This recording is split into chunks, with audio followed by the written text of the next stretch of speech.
Hay un versículo en la Biblia que la mayoría de los pastores no predican, un versículo que está escondido en plena historia de la crucifixión, que los teólogos llevan siglos debatiendo y que cuando lo lees por primera vez te deja sin palabras.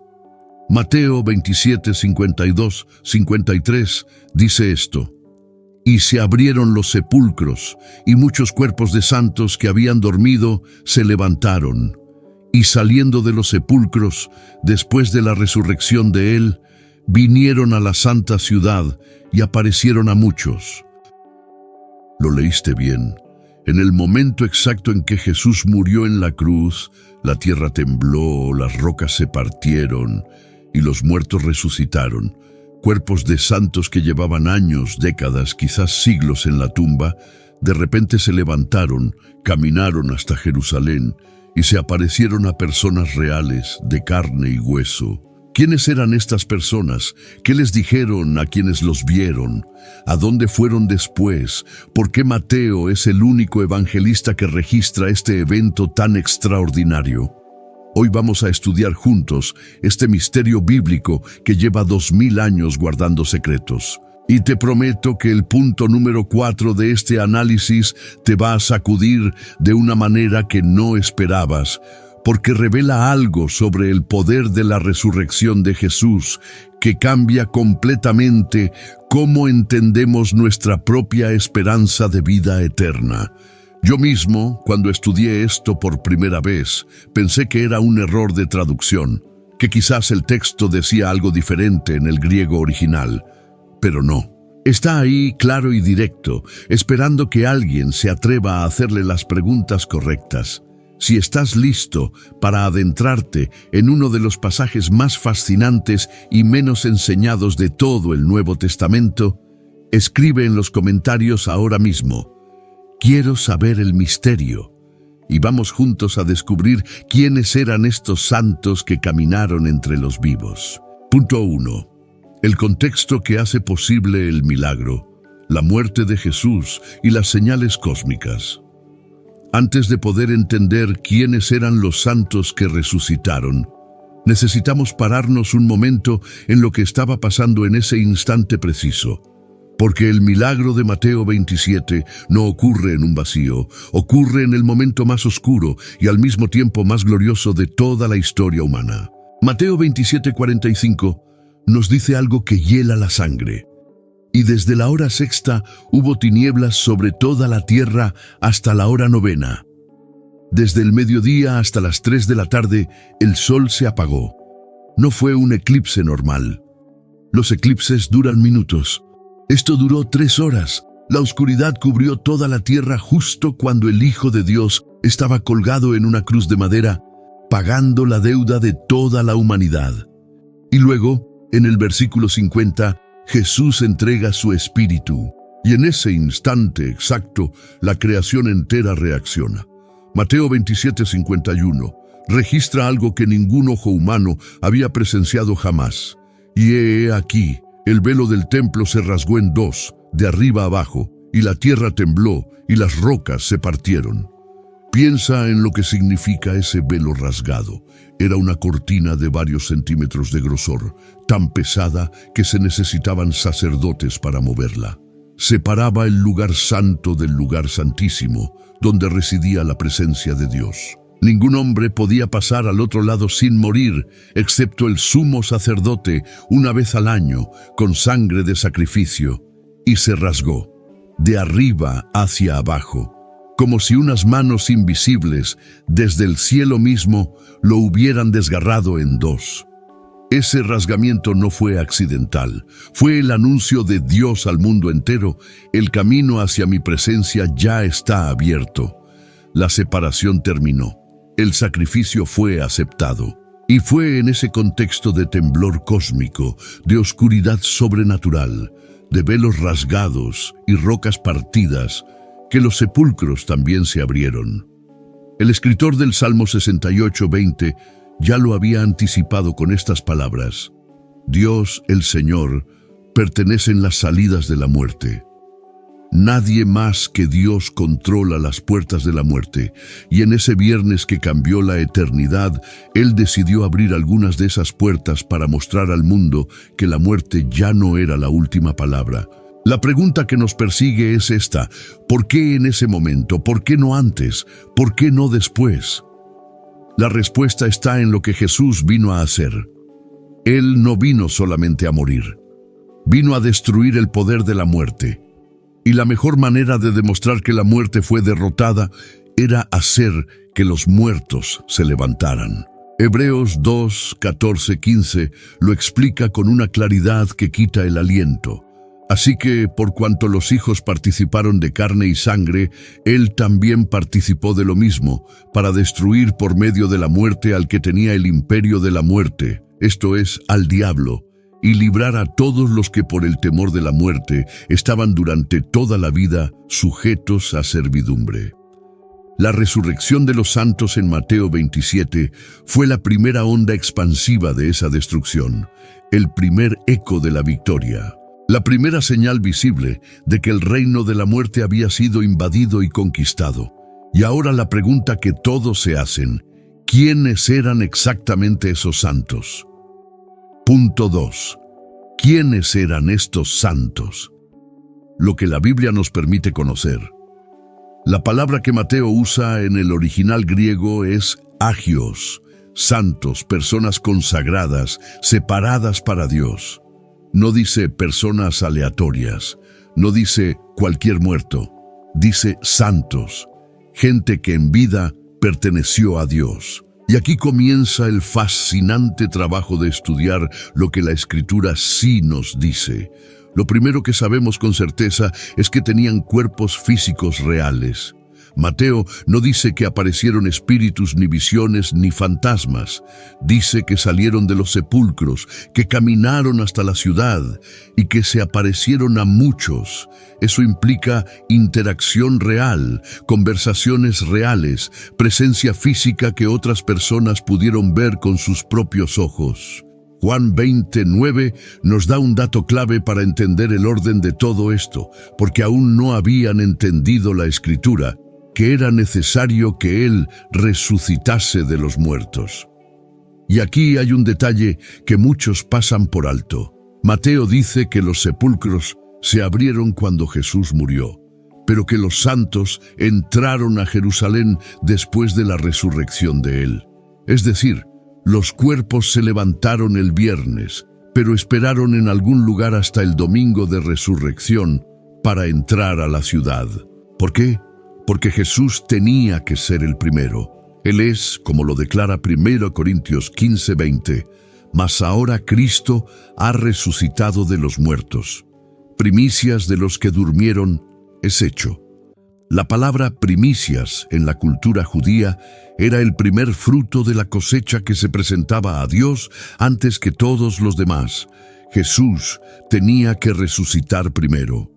Era el orden divino. Y los santos resucitados esperaron, en un estado que la Biblia no describe en detalle, hasta que el Señor de la vida saliera victorioso del sepulcro. Pero ¿quiénes eran específicamente? La Biblia no da nombres, y eso es importante entenderlo. No tenemos una lista, pero lo que sí podemos hacer es razonar desde las Escrituras.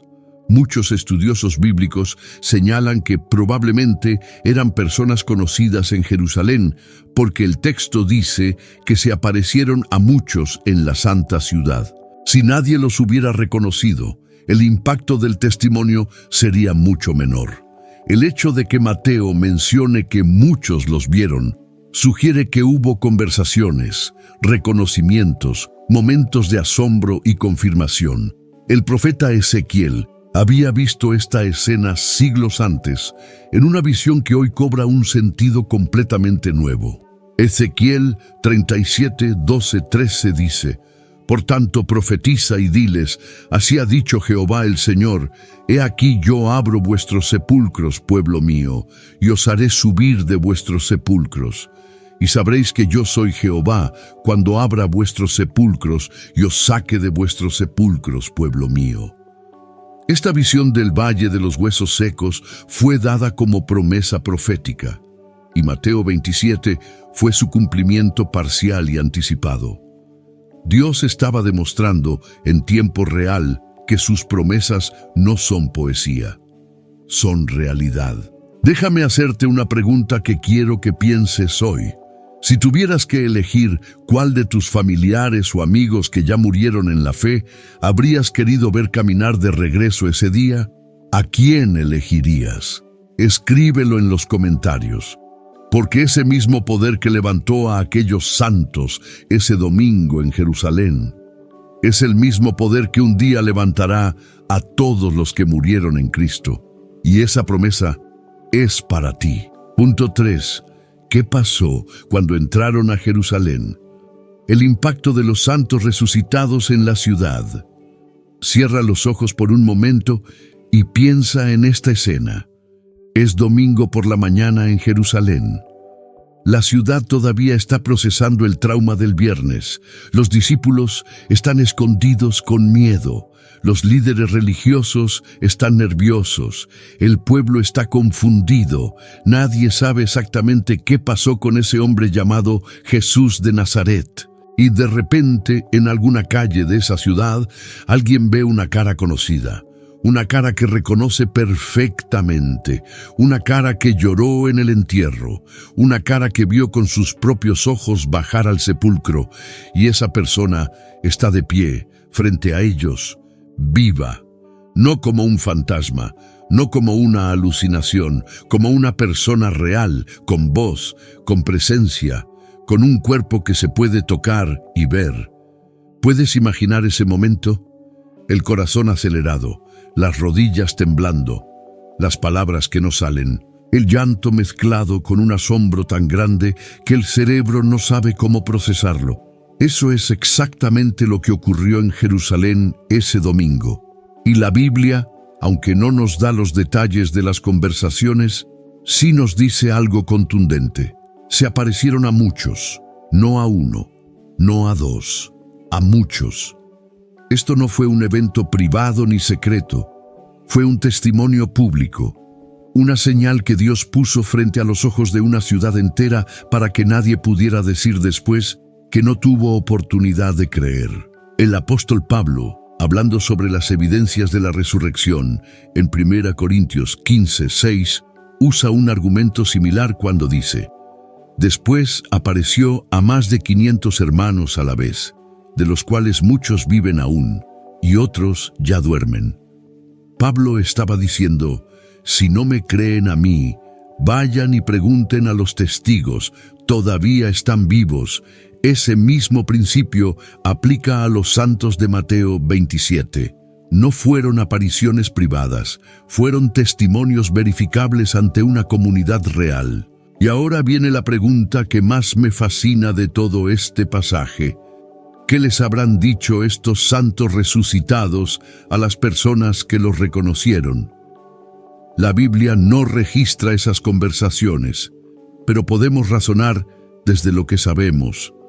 Si yo hubiera sido uno de esos santos resucitados caminando por las calles de Jerusalén ese domingo con un cuerpo restaurado y glorioso, habiendo experimentado la muerte y ahora estando vivo de nuevo gracias al poder de Jesús, ¿de qué hablaría? Hablaría de Él, solo de Él, porque la resurrección de esos santos no tenía sentido propia. Su resurrección era consecuencia directa de la resurrección de Cristo. Ellos no resucitaron por sus propios méritos. Resucitaron porque el que venció a la muerte había muerto y resucitado, y ese poder se desbordó como una ola sobre todos los que le pertenecían. El profeta Oseas lo había escrito siglos antes con palabras que ahora brillaban con un significado completamente nuevo. Oseas 13:14 dice: de la mano del Seol los redimiré, los libraré de la muerte. Oh muerte, yo seré tu muerte y seré tu destrucción, oh Seol. Esas palabras no eran poesía, eran una promesa. Y Mateo 27 fue el momento en que esa promesa comenzó a cumplirse de forma visible, tangible, histórica. Piensa en lo que significó para Jerusalén tener esos testimonios circulando por sus calles. Las mismas personas que días después escucharían a Pedro predicar en Pentecostés, donde 3.000 se convirtieron en un solo día, ya tenían en sus vecindarios la evidencia viva de que la muerte había sido derrotada. No era solo una historia, era un vecino resucitado, era una abuela que ya no estaba en la tumba, era un maestro de la sinagoga que ahora estaba de pie en la plaza. Ese contexto hace que la explosión del Evangelio en Jerusalén, en el libro de Hechos, tenga un sentido mucho más profundo. El terreno ya había sido preparado, las semillas del asombro ya habían sido plantadas. Hechos 2:41 registra que después del sermón de Pedro, así que los que recibieron su palabra fueron bautizados y se añadieron aquel día como 3.000 personas. 3.000 personas en un solo día. ¿Acaso algunos de ellos habían visto con sus propios ojos a un ser querido resucitado caminando por Jerusalén días antes? Es más que probable. La resurrección de los santos en Mateo 27 fue la preparación del corazón de una ciudad para recibir el Evangelio. Dios nunca hace nada sin propósito. Cada señal, cada milagro, cada momento sobrenatural apunta siempre hacia algo más grande. Y lo que apuntaba era esto. Si Él tiene poder para levantar a los muertos ahora, ¿qué hará cuando regrese en gloria? Punto 4. El punto shock. ¿A dónde fueron estos santos después? Lo que esto revela sobre tu resurrección, llegamos al punto que prometí desde el principio, el que te va a sacudir, porque hasta ahora hemos hablado de quiénes eran, de cómo entraron a Jerusalén, del impacto que tuvieron. Pero hay una pregunta que nadie se hace y que guarda el secreto más poderoso de este pasaje entero. ¿A dónde fueron después? La Biblia no lo dice explícitamente, y eso, en teología bíblica, es tan significativo como lo que sí dice. Hay momentos en que el silencio de las Escrituras nos obliga a pensar con más cuidado. Tenemos dos posibilidades principales que los estudiosos bíblicos han debatido a lo largo de los siglos. La primera es que estos santos, como Lázaro cuando fue resucitado por Jesús en Juan 11, volvieron a morir eventualmente, que fue una resurrección temporal, una señal milagrosa, no la resurrección final y gloriosa que la Biblia promete para el fin de los tiempos. La segunda posibilidad, y aquí es donde esto se pone extraordinariamente fascinante, es que estos santos fueron llevados al cielo junto con Jesús en la ascensión, que su resurrección fue la misma clase de resurrección que Cristo experimentó y que ascendieron glorificados. Esta segunda interpretación tiene un fundamento bíblico poderoso en Efesios 4:8, donde Pablo cita el Salmo 68 y escribe, por lo cual dice, subiendo a lo alto, llevó cautiva la cautividad y dio dones a los hombres. Llevó cautiva la cautividad. Muchos teólogos ven en esta frase una referencia a que Cristo, al ascender, llevó consigo a los santos que habían estado esperando en el lugar de los muertos. Y los santos de Mateo 27 podrían ser la evidencia histórica y visible de ese evento espiritual. Pero aquí está el punto que cambia todo, el punto que quiero que te lleves grabado en el corazón hoy. Sea cual sea la respuesta correcta sobre a dónde fueron, lo que Mateo 27 nos está revelando es algo que transforma completamente cómo ves tu propio futuro. Esos santos no resucitaron con cuerpos espirituales sin forma, resucitaron con cuerpos físicos reales. Caminaron, hablaron, se aparecieron, fueron reconocidos. Y la Biblia promete que tú, si perteneces a Cristo, vas a experimentar exactamente lo mismo. No una existencia etérea flotando en nubes, no una conciencia sin forma vagando en el universo. sino una resurrección corporal real, con un cuerpo glorificado, reconocible, capaz de caminar, hablar, comer, abrazar y experimentar la creación de Dios de una manera que supera todo lo que nuestra mente puede entender ahora. 1 Corintios 15, 42, 44 lo describe con una precisión que quita el aliento. Así también es la resurrección de los muertos. Se siembra en corrupción, resucitará en incorrupción. Se siembra en deshonra, resucitará en gloria. Se siembra en debilidad, resucitará en poder. Se siembra cuerpo animal, resucitará cuerpo espiritual. ¿Lo entiendes? Tu cuerpo resucitado no será menos real que el que tienes ahora. Será más real, más glorioso, más poderoso, libre de enfermedad, de dolor, de limitación, de muerte. El cuerpo que sufre hoy será sembrado como semilla, y lo que brotará de esa semilla será algo tan superior que no tenemos palabras suficientes para describirlo. Filipenses 3:20-21 añade esta promesa maravillosa: mas nuestra ciudadanía está en los cielos, de donde también esperamos al Salvador, al Señor Jesucristo, el cual transformará el cuerpo de la humillación nuestra para que sea semejante al cuerpo de la gloria suya, por el poder con el cual puede también sujetar a sí mismo todas las cosas. ¿Semejante al cuerpo de la gloria de Cristo? Sí, así mismo lo dice. El mismo Jesús, que caminó a través de puertas cerradas, que fue reconocido por sus discípulos, que comió pescado a la orilla del mar, en su cuerpo resucitado en Juan 21, ese mismo tipo de cuerpo glorificado es el que te espera a ti. Y los santos de Mateo 27 fueron el anticipo, la primera demostración pública de lo que Dios tiene preparado para todos los que le pertenecen. Si esto te sacudió como me sacudió a mí cuando lo estudié por primera vez, quiero pedirte algo ahora mismo. Comparte este video con alguien que necesita esperanza hoy. Hay personas a tu alrededor que están viviendo con miedo a la muerte, con dolor por un ser querido que perdieron, con dudas sobre si hay algo más allá. Este mensaje fue hecho para ellos. Sé tú el instrumento para que lo reciban hoy. Punto 5. ¿Por qué solo Mateo lo registró? La confiabilidad de un testimonio único. Hay una pregunta que los escépticos siempre lanzan cuando se habla de Mateo 27, 52, 53. Y es una pregunta legítima que merece una respuesta seria.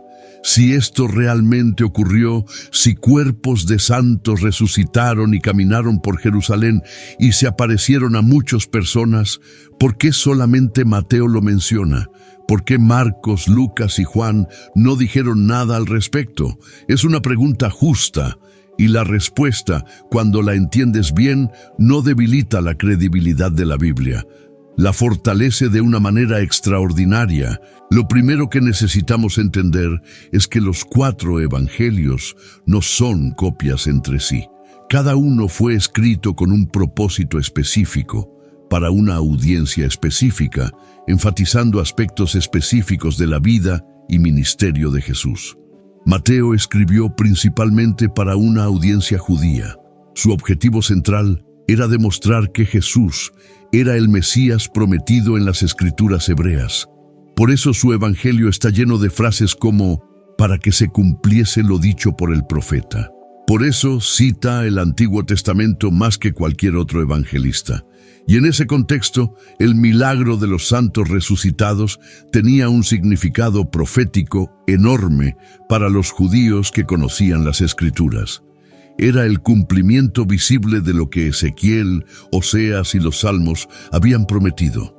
Era la demostración definitiva de que el Mesías había llegado y había vencido a la muerte. Para Marcos, que escribió para lectores romanos enfocándose en la acción y el poder de Jesús, este detalle profético no era central a su propósito narrativo. Para Lucas, el médico gentil que escribía con precisión histórica para Teófilo, Su énfasis estaba en otros aspectos del testimonio. Para Juan, que escribió el evangelio más teológico y espiritual de los cuatro, su enfoque era la identidad divina de Cristo más que los eventos circundantes de la crucifixión. Ninguno de los cuatro evangelistas pretendió escribir una biografía completa y exhaustiva de todo lo que ocurrió. El propio Juan reconoce esto al final de su evangelio, en Juan 21:25. Y hay también muchas otras cosas que hizo Jesús, las cuales si se escribieran una por una pienso que ni aún en el mundo cabrían los libros que se habrían de escribir. ¿Lo entiendes? Los cuatro evangelistas seleccionaron, eligieron, filtraron bajo la guía del Espíritu Santo los eventos que mejor comunicaban su mensaje específico a su audiencia específica. Mateo eligió incluir la resurrección de los santos porque era teológicamente crucial para su argumento ante los lectores judíos. Los otros tres eligieron otros detalles igualmente verídicos e igualmente inspirados. Y aquí viene algo que pocos consideran: el hecho de que Mateo incluyera algo tan extraordinario, tan difícil de creer, tan fácilmente atacable, sin ninguna explicación adicional, sin ninguna defensa elaborada, es en sí mismo una señal de autenticidad. Un escritor que estuviera inventando cosas para hacer más dramática su historia no habría incluido algo tan verificable y tan potencialmente polémico sin más contexto. Lo habría explicado más, lo habría defendido más, lo habría elaborado más. Mateo simplemente lo dice, con la misma naturalidad con la que menciona el velo rasgado o el terremoto, como quien registra un hecho que ocurrió y que sus lectores contemporáneos podían verificar. El teólogo N.T. Wright, uno de los estudiosos más respetados del Nuevo Testamento, señala que la resurrección corporal era algo tan ajeno a la mentalidad griega y romana de esa época que ningún escritor del siglo I habría inventado una historia así para convencer a sus lectores. Era demasiado escandalosa, demasiado contraria a lo que la cultura esperaba, lo que nos lleva a un principio bíblico fundamental que el apóstol Pablo establece en 2 Timoteo 3:16-17. Toda la Escritura es inspirada por Dios y útil para enseñar, para redarguir, para corregir, para instruir en justicia, a fin de que el hombre de Dios sea perfecto, enteramente preparado para toda buena obra. Toda. No la mayor parte, no los capítulos cómodos, no los versículos que encajan fácilmente en nuestros sistemas teológicos. Toda la Escritura es inspirada, incluyendo esos 2 versículos extraños y fascinantes en Mateo 27 que nos hablan de santos caminando por Jerusalén. Y si toda la Escritura es inspirada, entonces la pregunta correcta no es ¿por qué debo creer esto?, sino ¿qué quiere Dios enseñarme a través de esto? Y la respuesta a esa pregunta es más poderosa de lo que imaginas. Proverbios 25:2 dice algo que me encanta aplicar al estudio bíblico. Gloria de Dios es encubrir un asunto, pero honra del rey es escudriñarlo. Hay cosas que Dios ha puesto en su palabra que requieren que las busquemos, que las estudiemos, que nos sentemos con ellas en oración y con humildad. El misterio de Mateo 27 es una de esas cosas. Y cuando te sientas a escudriñarlo con corazón abierto, lo que encuentras no son contradicciones ni problemas. Encuentras capas de gloria que se van revelando una tras otra. ¿Cuándo fue la última vez que tomaste un pasaje difícil de la Biblia y en vez de evitarlo, te sentaste a estudiarlo hasta que te habló? Escríbelo en los comentarios. Me encantaría saber qué versículo te ha desafiado más en tu camino de fe. Y si este canal te está ayudando a entender la palabra de Dios de una manera más profunda y apasionante, este es el momento perfecto para suscribirte si todavía no lo has hecho.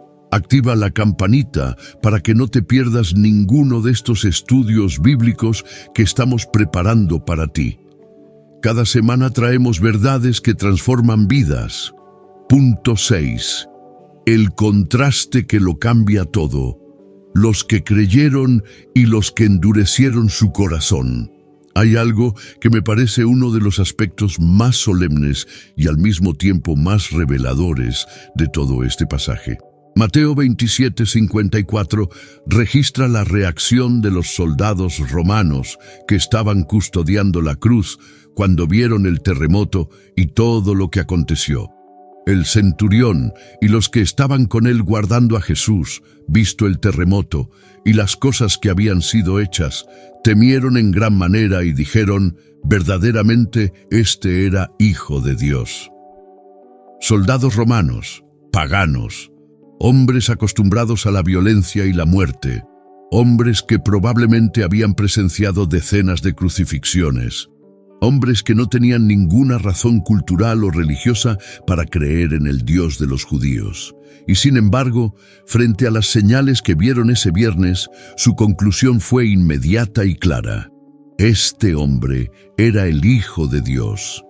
La misma escena que produjo fe en esos soldados gentiles, produjo algo completamente diferente en los líderes religiosos de Israel. Mateo 28:11-13 nos cuenta que cuando los guardias del sepulcro fueron a reportar a los sacerdotes principales lo que había ocurrido con la resurrección de Jesús, la respuesta de los líderes religiosos fue esta.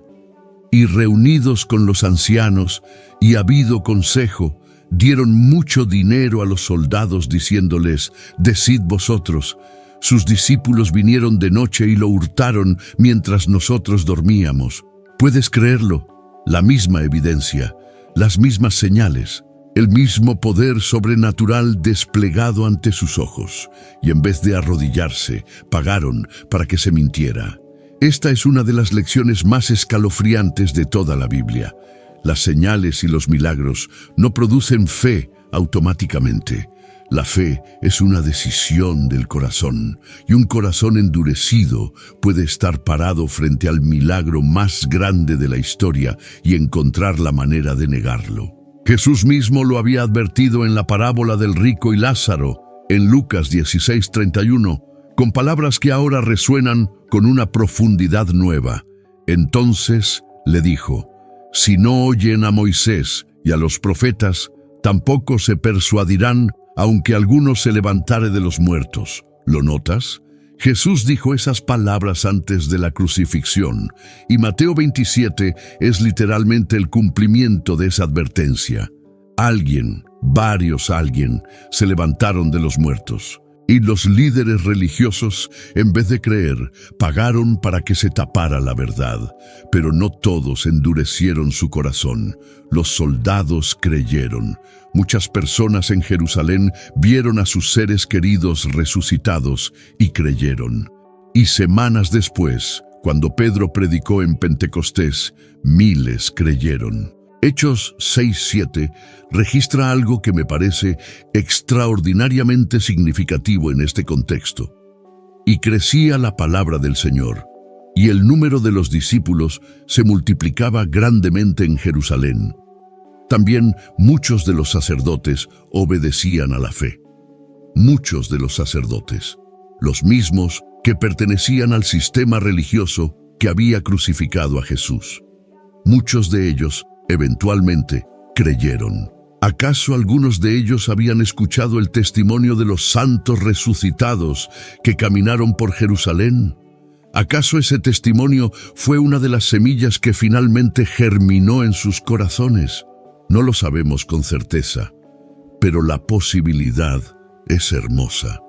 Y aquí está la pregunta que este punto nos hace a cada uno de nosotros de manera personal. Frente a la evidencia de la resurrección de Cristo, frente a las señales que Dios ha puesto en tu propio camino, frente a los momentos en que su mano ha sido evidente en tu vida, ¿cuál es la postura de tu corazón?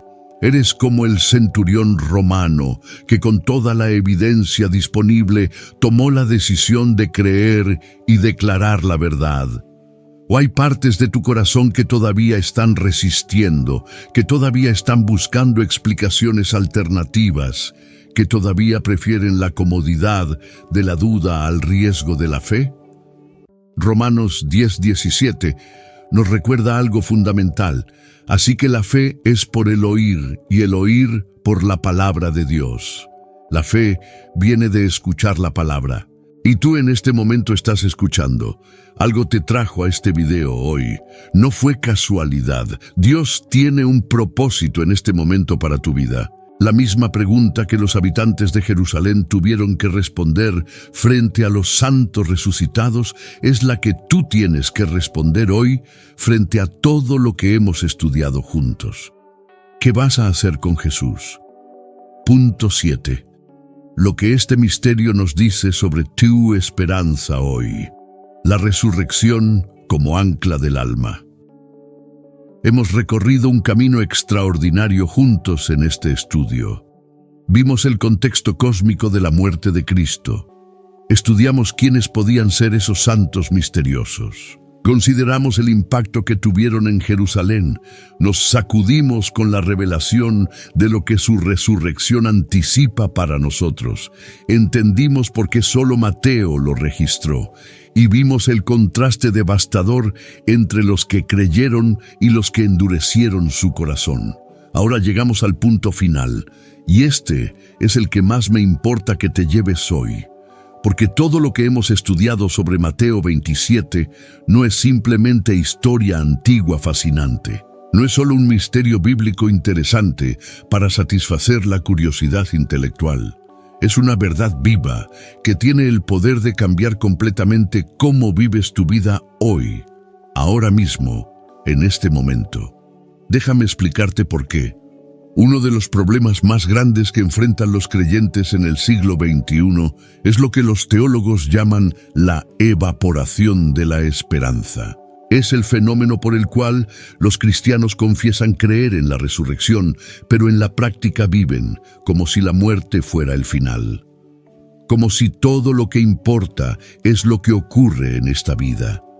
Como si el cuerpo que van a tener en la eternidad fuera algo vago, indefinido, casi imaginario, y ese error tiene consecuencias devastadoras en la manera en que enfrentamos el sufrimiento, la pérdida, la enfermedad y la muerte. Pero Mateo 27 llega con una corrección poderosa. Los santos que resucitaron ese domingo no eran abstracciones teológicas, eran personas reales, con cuerpos reales, con historias reales, con nombres que alguien en Jerusalén conocía, y se levantaron porque el poder de Cristo es más real que la tumba más sólida que el mundo haya construido jamás.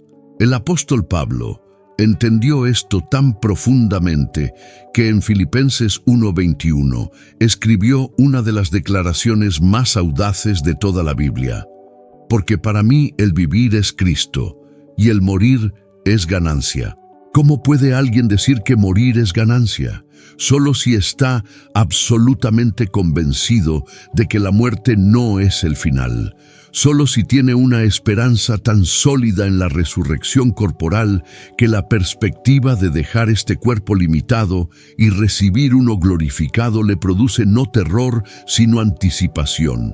Esa es la esperanza que los santos resucitados de Mateo 27 proclamaron con su sola presencia caminando por las calles de Jerusalén. Y el escritor de Hebreos la describe con una imagen que me parece una de las más hermosas de toda la Escritura. Hebreos 6:19 dice: la cual tenemos como segura y firme ancla del alma y que penetra hasta dentro del velo, el ancla. Piensa en esa imagen por un momento. Un barco en medio de una tormenta no depende de que el mar esté calmado para mantenerse firme. Depende de que su ancla esté bien fijada en el fondo. La tormenta puede rugir, las olas pueden ser enormes, el viento puede ser feroz. Pero si el ancla está clavada profundamente, el barco no se mueve. La esperanza de la resurrección es exactamente eso para el creyente. Es el ancla que no depende de que las circunstancias de esta vida estén tranquilas. Es la certeza que se mantiene firme cuando el diagnóstico médico es devastador, cuando el ser amado parte antes de lo esperado, cuando el cuerpo duele y la mente se cansa y el corazón sangra. El ancla sigue fija, la resurrección sigue siendo verdad. Cristo sigue siendo el Señor de la vida y la muerte. Y los santos de Mateo 27 son la evidencia histórica de que ese ancla no falla. Job, en medio del sufrimiento más intenso que un ser humano puede imaginar, con todo perdido, con su cuerpo destrozado por la enfermedad, con sus amigos acusándolo y su propia esposa diciéndole que maldijera a Dios y muriera, levantó su voz y declaró algo que todavía retumba a través de los siglos. Job 19, 25, 26 dice: «Yo sé que mi Redentor vive, y al fin se levantará sobre el polvo, y después de deshecha esta mi piel, en mi carne he de ver a Dios. En mi carne he de ver a Dios, no como espíritu, no como sombra, no como concepto abstracto, en mi carne, con un cuerpo, con ojos que verán, con oídos que escucharán, con manos que quizás tocarán las marcas de los clavos en las manos del Señor». Esa es tu esperanza si perteneces a Cristo. No una esperanza vaga, una esperanza con nombre, con forma, con sustancia, con precedente histórico, demostrado en los santos que caminaron por Jerusalén ese domingo de resurrección. 1 Tesalonicenses 4, 13, 14 dice con una ternura que me llega directo al corazón: «Tampoco queremos, hermanos, que ignoréis acerca de los que duermen, para que no os entristezcáis como los otros que no tienen esperanza. Porque si creemos que Jesús murió y resucitó, así también traerá Dios con Jesús a los que durmieron en él». ¿Tienes a alguien que amaste profundamente y que ya no está en este mundo? ¿Hay una silla vacía en tu mesa que antes tenía un nombre? ¿Hay un abrazo que extrañas con una intensidad que a veces duele demasiado para ponerla en palabras? La Biblia te dice hoy: no te rindas a ese dolor como si no hubiera esperanza, porque hay esperanza. Hay una esperanza con raíces tan profundas que ni la muerte puede arrancarla. El mismo poder que abrió los sepulcros de esos santos en Mateo 27 va a abrir el sepulcro de tu ser amado que murió en Cristo. Y van a volver, con cuerpos glorificados, con gozo que no tiene fin, en una reunión que no tendrá despedida. Y si hoy estás cargando miedo a tu propia muerte, si hay noches en que la oscuridad te trae pensamientos de qué pasará cuando llegue ese momento para ti, quiero que dejes que estas palabras de Apocalipsis 1, 17, 18 aterricen en lo más profundo de tu corazón. No temas. Yo soy el primero y el último, y el que vivo y estuve muerto. Mas he aquí que vivo por los siglos de los siglos. Amén. Y tengo las llaves de la muerte y del Hades.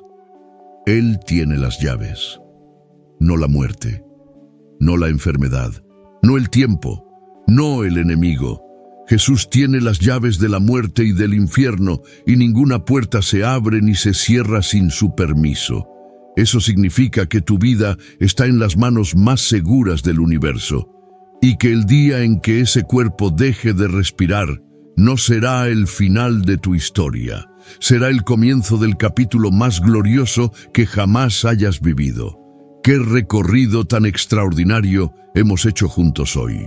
Desde el momento en que la tierra tembló y los sepulcros se abrieron, hasta los santos caminando por Jerusalén, hasta el centurión romano cayendo de rodillas, hasta la promesa de tu propia resurrección gloriosa en Cristo.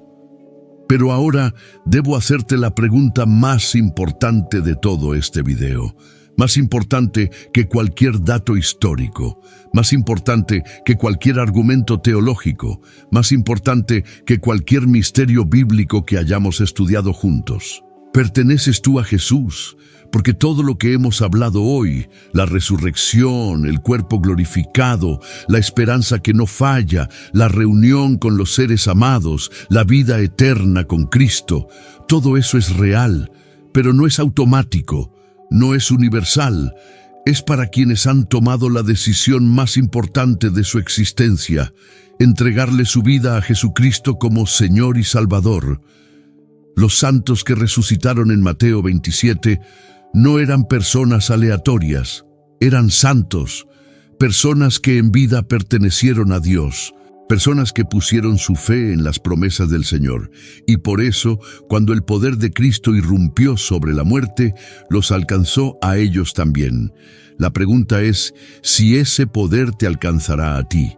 Romanos 6:23 pone las dos realidades frente a frente con una claridad que no deja lugar a interpretaciones. Porque la paga del pecado es muerte, mas la dádiva de Dios es vida eterna en Cristo Jesús, Señor nuestro. Hay dos caminos, hay dos destinos, y hay una sola puerta que conecta uno con el otro. Jesús mismo lo dijo en Juan 11:25-26, con palabras que resuenan con todo el poder de Mateo 27 detrás de ellas. Yo soy la resurrección y la vida. El que cree en mí, aunque esté muerto, vivirá. Y todo aquel que vive y cree en mí no morirá eternamente. ¿Crees esto? ¿Crees esto? Esa es la pregunta que Jesús te hace a ti hoy, no a los discípulos del siglo I, a ti, ahora mismo, en este momento. Quizás llevas años escuchando sobre Jesús, pero nunca has tomado la decisión de entregarle tu vida de manera real y definitiva. Quizás creciste en una familia cristiana, pero tu fe siempre fue la fe de otros, no la tuya propia. Quizás te alejaste del Señor en algún momento y hoy sientes ese vacío que ninguna otra cosa en este mundo ha podido llenar. Sea cual sea tu situación, hoy es tu día. Hechos 2:38 registra la respuesta de Pedro cuando la multitud en Pentecostés, sacudida por el poder del Espíritu Santo, preguntó qué debían hacer. Arrepentíos y bautícese cada uno de vosotros en el nombre de Jesucristo para perdón de los pecados, y recibiréis el don del Espíritu Santo. Arrepentirse, creer, recibir. Ese es el camino. Y es un camino que está abierto para ti ahora mismo. Si quieres tomar esa decisión hoy, si quieres que el mismo poder que resucitó a Cristo y que levantó a los santos de Mateo 27 viva en ti, si quieres tener esa ancla firme en tu alma que ninguna tormenta puede mover, te invito a orar conmigo ahora mismo. No tienes que estar en una iglesia, no tienes que tener todo resuelto en tu cabeza. Solo necesitas un corazón sincero. Dios lo escucha todo. Repite estas palabras en voz alta o en el silencio de tu corazón. Señor Jesús, hoy me detengo frente a ti. Reconozco que soy pecador y que necesito tu perdón. Creo que moriste en la cruz por mis pecados. Creo que resucitaste de los muertos al tercer día. Creo que tienes poder sobre la vida y sobre la muerte. Hoy te entrego mi vida. Entra en mi corazón y sé mi Señor y mi Salvador. Perdona mis pecados y dame la vida eterna que solo tú puedes dar. Desde hoy quiero pertenecerte. Gracias porque me recibiste. Gracias porque soy tuyo. En tu nombre poderoso oro. Amén. Si oraste esa oración con sinceridad, algo real acaba de ocurrir en el ámbito espiritual. Tu nombre fue escrito en el libro de la vida. El mismo poder que resucitó a Cristo ahora vive en ti a través del Espíritu Santo. Y un día, cuando Jesús regrese en gloria, tú también serás levantado con un cuerpo glorificado para vivir con Él para siempre. Quiero celebrar este momento contigo. Escribe ahora mismo en los comentarios, soy de Cristo y tengo esperanza, para que sepamos que tomaste esta decisión hoy, y para que otros que lean esos comentarios vean que la vida en Cristo es real y que hay personas que la eligen cada día. Si ya eras creyente y este estudio fortaleció tu fe, escribe, mi ancla es firme, porque el mundo necesita ver que la esperanza de la resurrección es real para personas reales en el siglo XXI. Y si este video te ayudó, te pido 3 cosas sencillas. Primero, dale like ahora mismo. Esa pequeña acción le dice al algoritmo que este contenido vale la pena y lo pone frente a más personas que necesitan escuchar esta verdad. Segundo, compártelo con alguien hoy, no mañana, hoy. Hay alguien en tu lista de contactos que está pasando por un momento difícil, que tiene miedo a la muerte, que perdió a alguien que amaba, que necesita exactamente esta esperanza. Sé el instrumento de Dios para que ese mensaje llegue a esa persona. Tercero, suscríbete a este canal si todavía no lo has hecho. Cada semana traemos estudios bíblicos como este que van a fortalecer tu fe, responder tus preguntas y llenarte de esperanza para el camino. No importa lo que estés enfrentando hoy, no importa cuán oscura esté la noche en tu vida en este momento. El mismo Dios que abrió los sepulcros en Mateo 27, el mismo Jesús que tiene las llaves de la muerte y del infierno, el mismo Señor que prometió que vendrá de nuevo y levantará a los que le pertenecen. Ese Dios está contigo. Sigue adelante, sigue creyendo y mantén tus ojos fijos en Él.